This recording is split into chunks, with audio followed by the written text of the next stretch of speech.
Grand rising, grand arrival, grand return. Peace and blessings to the righteous and the repentant alike. I am Chief Sophia of the AMARUKHAN Band of Indians, and in this video we're going to discuss the Temple of Virgo and its ruler, Demeter. Now, we have not talked about Demeter at all. I did not read this article yet, like I have with Artemis and Apollo, because technically we don't go into this Demeter energy until the sun changes signs into, well, actually technically we enter the Demeter energy when the sun changed signs into Virgo.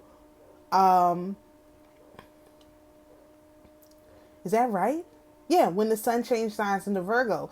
So we're well into Demeter energy. Right now I think we're 9 degrees in to this temple.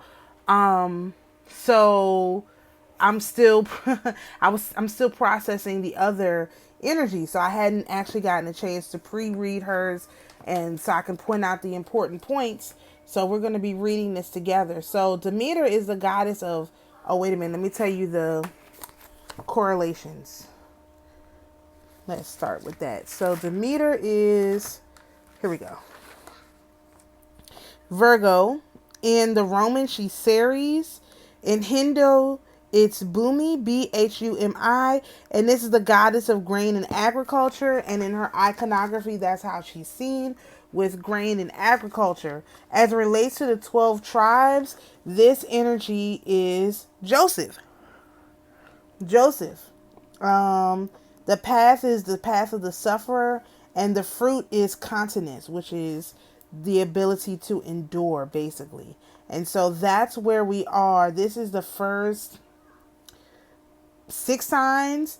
You'll have to go back to the Blessings of the 12 Tribes video, where I talk about these in more detail.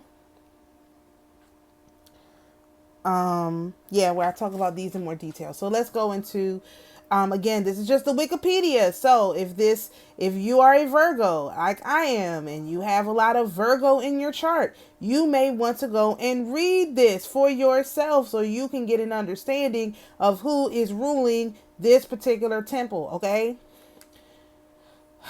Just the Wikipedia. Demeter, Demeter. As you can see on the on the screen, you have the cornucopia. This is why Fruit of the Loom took the cornucopia off their logo, because eventually you'd be able to see that they were working with Demeter, and then you'd be pretty pissed that you were wearing Demeter iconography on your body, right? So they took the cornucopia out, then they gaslit everybody and told us, oh, there was never a cornucopia on there. Also, the cornucopia is related to Amalthea's horn. So this could indeed be Amalthea's horn, who is one of the daughters of Job. So we probably have already encountered Demeter in her Amalthea's horn robe, or avatar. That's a better word, avatar. Okay, so Demeter is the goddess of the harvest, agriculture, and fertility, and sacred law. Her animals are the pig. Oh, her animals are the pig. I'm sorry, serpent, gecko, turtle dove, crane, and scops owl. Her symbol is the cornucopia, wheat, torch, poppy, and bread. That's all we need from here. All right. Oh, and she is Isis in the Egyptian. So I got that wrong. So when Cleopatra went to Mark Antony, she didn't go to Mark Antony as his sister, which would have been the moon goddess. He went to Mark Antony as Demeter, which is right under him, after him, subservient to him. So Mark Antony in his Helios form. So that's really interesting. And we haven't talked a lot about Isis or anything like that over here. So we don't have like a real good relationship with her, but we're going to get it. All right. So in the ancient Greek religion and mythology, Demeter is the Olympian goddess of the harvest and agriculture, presiding over crops, grains, food, and the fertility of the earth. Although Demeter is mostly known as a grain goddess, she also appeared as the goddess of health, birth, marriage, and connections to the underworld. She is also called Dio. Okay. In Greek tradition, Demeter is the second child of the Titans Rhea and Cronus, sister to Hestia, Hera, Hades, Poseidon, and Zeus. Like her other siblings, except Zeus, she was swallowed by her father as an infant and rescued by Zeus. Through Zeus, she became the mother of Persephone, a fertility goddess and resurrection deity. One of the most notable Homeric hymns, Homeric Hymn to Demeter, tells the story of Persephone's abduction by Hades and Demeter's search for her. When Hades, the king of the underworld, wished to make Persephone his wife, he abducted her from a field while she was picking flowers, with Zeus's leave. Demeter searched everywhere to find her missing daughter, to no avail until she was informed that Hades had taken her to the underworld. In response, Demeter neglected her duties as goddess of agriculture, plunging the earth into a deadly famine where nothing would grow, causing mortals to die. Zeus ordered Hades to return Persephone to her mother to avert disaster. However, because Persephone had eaten food from the underworld, she could not stay with Demeter forever, but had to divide the year between mother and husband, explaining the seasonal cycle as Demeter does not let plants grow while Persephone is gone. Think of this, okay? We're talking about Demeter, right? She lost her daughter. In 1752, they took away 10 days from our cycle. Which 10 days? The 10 days that cover both the birth, nativity of the Theotokos, and also the exaltation of the cross. They basically took those two very important days from us, okay? You have this goddess who, when her daughter is not here, when the Theotokos is not born, is not birthed, she does not allow plants to grow. This is why these people's farms are going extinct practically, and they have to use all this GMO stuff because since the daughter has been gone, Demeter won't allow any plants to grow. Like this is the esoteric explanation of what's going on. And so they believe if they just have all this GMO stuff, that'll solve the problem. What we actually need is for the Theotokos to be born onto this land. And that's exactly what's about to happen. And you will see a resurrection of people being able to grow plants in their yards. Like right now, you can't grow any plants in your yards. Between all of this spraying and all the stuff that they're doing, and all the stuff that they've done to the land, you by yourself cannot undo all of that. However, when the daughter is born, when Persephone returns to Demeter, the land is going to be allowed to thrive. And they're not going to be able to stop it. So, hey, just keep your eyes out for it. I'm just saying. That's what happens. Okay, her cult titles include Ceto, she is of the grain, as the giver of food or grain. Thesmophoros, which is divine order, unwritten law. Thesmos is divine order, unwritten law. Phoros is bringer or bearer, the giver of customs or legislator, in association with the secret female-only festival called Thesmophoria.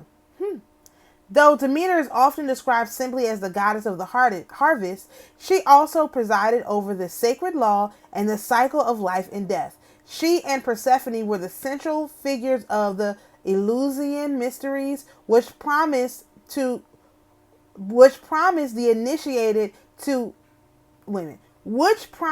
initiated a happy afterlife.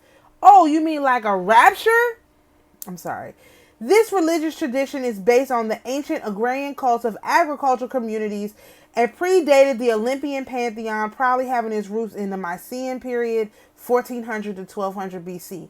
Demeter was also considered the same figure as the Anatolian goddess Cybele, and she was identified with the Roman goddess Ceres, okay? Damate is the etymology of her name. All right, let's Let's go to her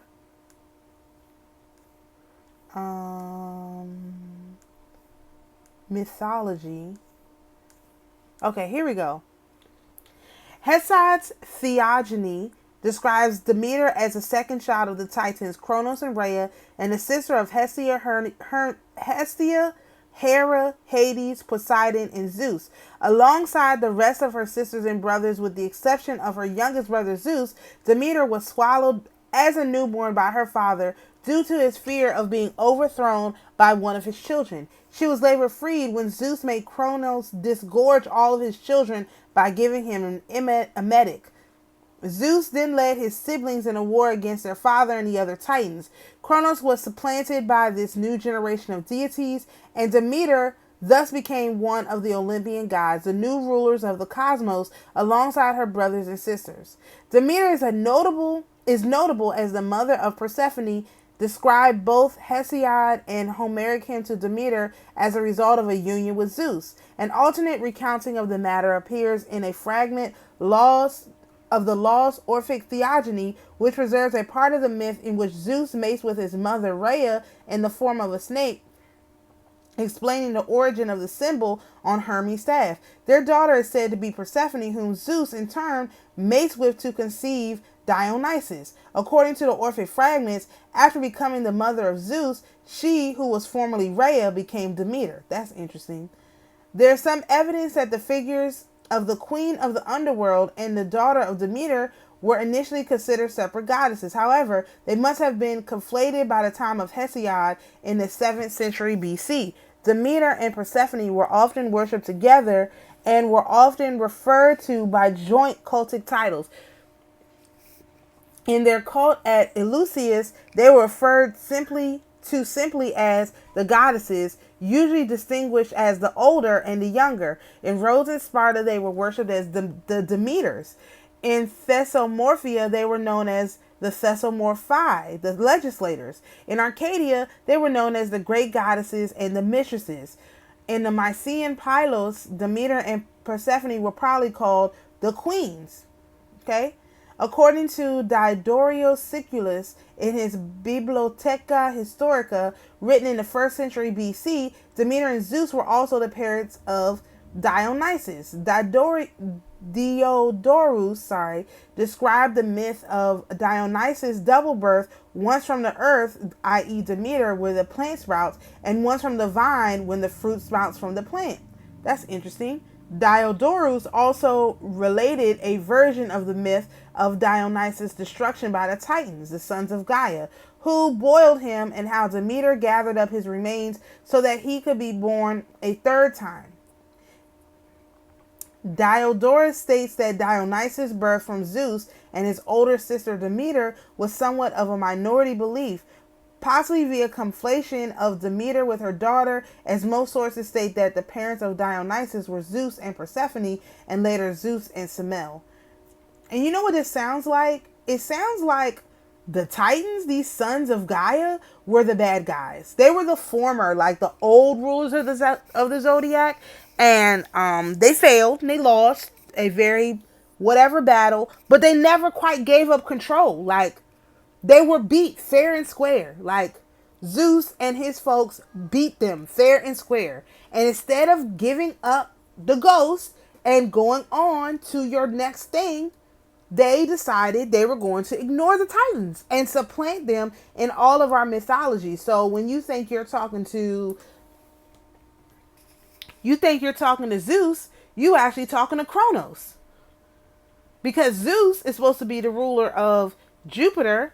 We don't have Kronos in our mythology. So why Kronos is time? Why is time an issue?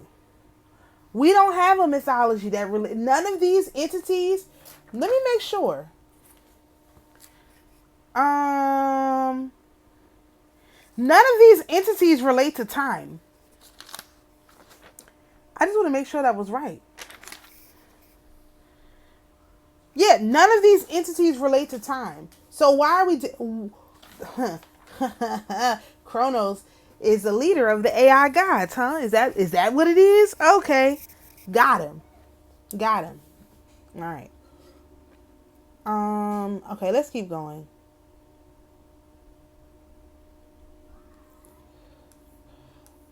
Okay, the abduction of Persephone. Let's not talk about that. Okay, Demeter at Eleusis. Demeter searched for her daughter, took her to the palace of Celeus, the king of Eleusis in Attica. She assumed the form of an old woman to ask him for shelter. He took her in to nurse Demophon and Triptolemus, his sons, by Metaneira. To reward his kindness, she planned to make Demophon immortal. She secretly anointed the boy with ambrosia and laid him in the hearth's flames to gradually burn away his mortal self. But Metaneira walked in, saw her son in the fire, and screamed in fright. Demeter abandoned the attempt. Instead, once Persephone returned from the underworld, she and Demeter taught Triptolemus the secrets of agriculture, and he in turn taught them any who wished to learn them. He taught so what he was taught for free, he also taught for free, okay? Thus humanity learned how to plant, grow, harvest grain. The myth has several versions. Some are linked to figures such as all these people. All right.